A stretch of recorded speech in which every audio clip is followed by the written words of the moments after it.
Easy লার্নিংয়ে স্বাগত। আজ আমরা জানব ভারত সম্পর্কে, যেটা শুধু একটা দেশ নয়, একটা উপমহাদেশ। কিন্তু কখনো ভেবে দেখেছেন ঠিক কী কারণে বিশ্ব মানচিত্রে ভারতের অবস্থানটা এতখানি গুরুত্বপূর্ণ আর একদম আলাদা? চলুন আজকের এই বিশ্লেষণে আমরা ভারতের আকার এবং এর কৌশলগত অবস্থান সম্পর্কে গভীরভাবে জানি। তো চলুন প্রথমে আমরা পৃথিবীর ম্যাপে ভারতের একদম সঠিক ঠিকানাটা খুঁজে বের করি। এই যে দেখুন, ভারত ঠিক এশিয়া মহাদেশের দক্ষিণ দিকে, একেবারে ভারত মহাসাগরের মাথায় বসে আছে। এই যে সেন্ট্রাল পজিশন, এটাই কিন্তু ভারতকে পূর্ব আর পশ্চিমের মধ্যে একটা স্বাভাবিক সেতুর মতো করে তুলেছে, আর শতাব্দী ধরে বাণিজ্য ও সংস্কৃতি বিনিময়ের কেন্দ্রবিন্দু হয়ে থেকেছে।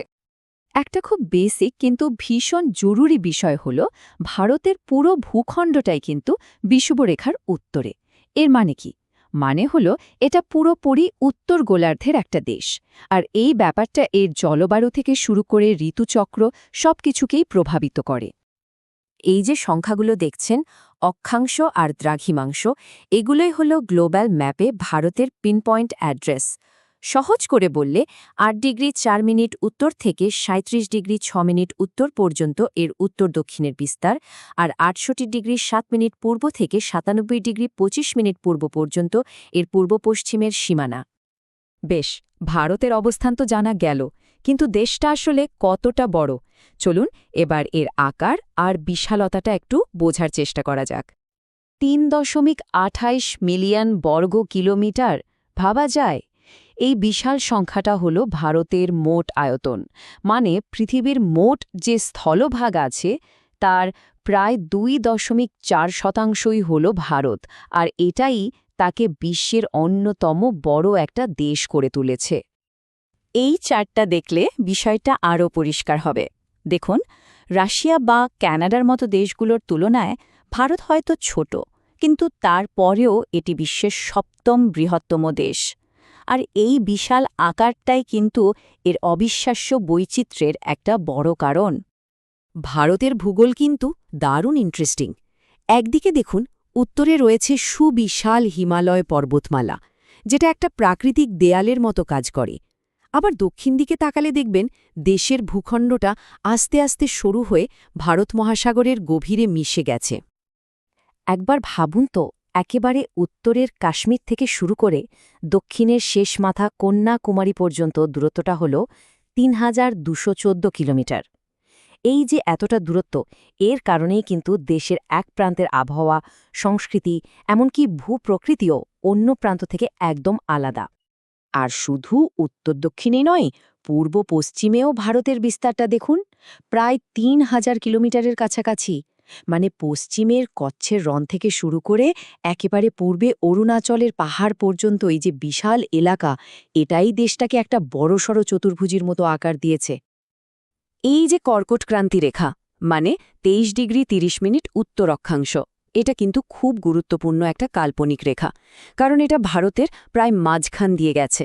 এর ফলে কি হয়, দেশটার দক্ষিণ অংশটা পড়ে উষ্ণমণ্ডলীয় জলবায়ুর মধ্যে, আর উত্তর অংশটায় থাকে উপ উষ্ণমণ্ডলীয় জলবায়ু। মানে এই একটা রেখাই ভারতের জলবায়ুর বৈচিত্র্যকে অনেকটাই ঠিক করে দেয়।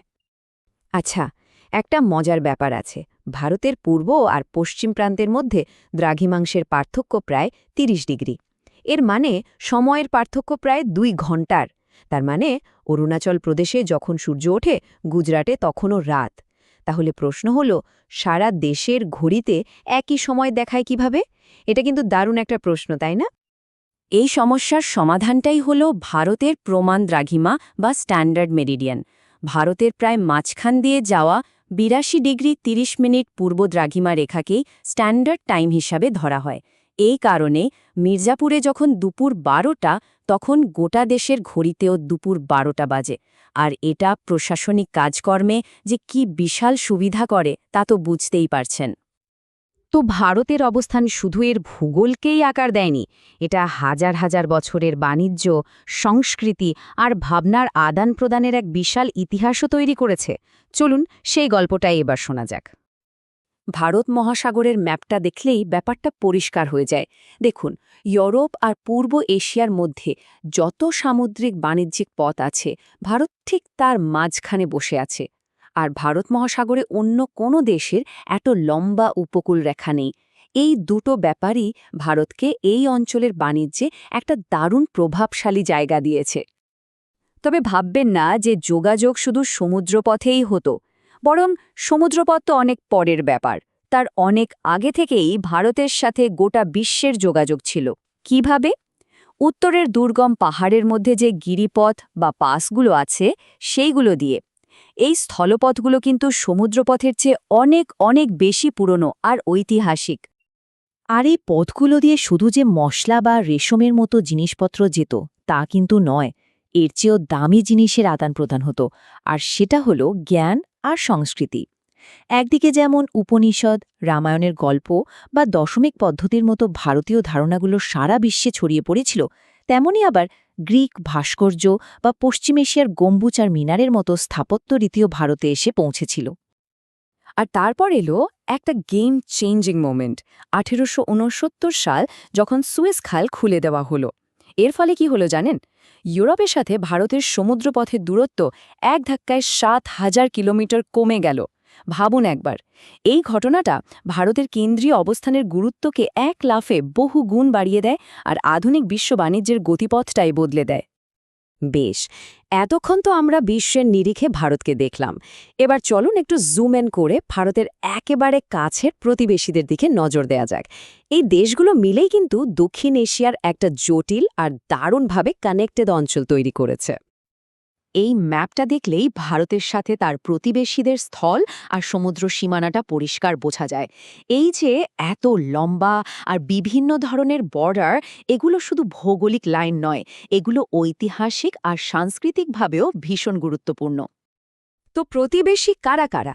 দেখুন, স্থলসীমানায় উত্তর পশ্চিমে আছে পাকিস্তান আর আফগানিস্তান, উত্তরে চীন, নেপাল, ভুটান, আর পূর্বে আছে বাংলাদেশ আর মায়ানমার, আর দক্ষিণে যদি সমুদ্রের দিকে তাকাই তাহলে আমাদের দুই দ্বীপ প্রতিবেশী হল শ্রীলঙ্কা আর মালদ্বীপ।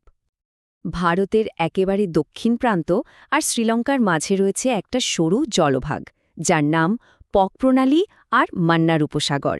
এই সরু সমুদ্রপথটাই দুটো দেশকে ভৌগোলিকভাবে আলাদা করে রেখেছে, কিন্তু ইতিহাসে আর সংস্কৃতিতে দারুণভাবে জুড়ে রেখেছে। একটা কথা প্রায় বলা হয় যে ভারত এশিয়ার বাকি অংশ থেকে আলাদা। কেন বলা হয় বলুন তো? একদিকে দুর্ভেদ্য হিমালয় আর তিন দিকে সুবিশাল মহাসাগর। এই যে প্রাকৃতিক সীমানা, এটাই ভারতকে এশিয়ার বাকি অংশ থেকে একটা আলাদা ভৌগোলিক পরিচয় দিয়েছে। আর ঠিক এই কারণেই তো প্রশ্নটা ওঠে, ভারত একটা দেশ হয়েও কেন তাকে উপমহাদেশ বলা হয়? তাহলে বুঝতেই পারছেন, ভারতের আকার আর অবস্থান শুধু তার ভূগোলকেই নয়, তার ইতিহাস, সংস্কৃতি আর বিশ্ব রাজনীতিতে তার ভূমিকাকেও ঠিক করে দিয়েছে। এই বিষয়ে আরও জানতে আমাদের সাথে থাকুন। ইজি লার্নিংয়ে এইরকম আরও বিশ্লেষণমূলক কন্টেন্টের জন্য আমাদের চ্যানেলটি অবশ্যই সাবস্ক্রাইব করুন।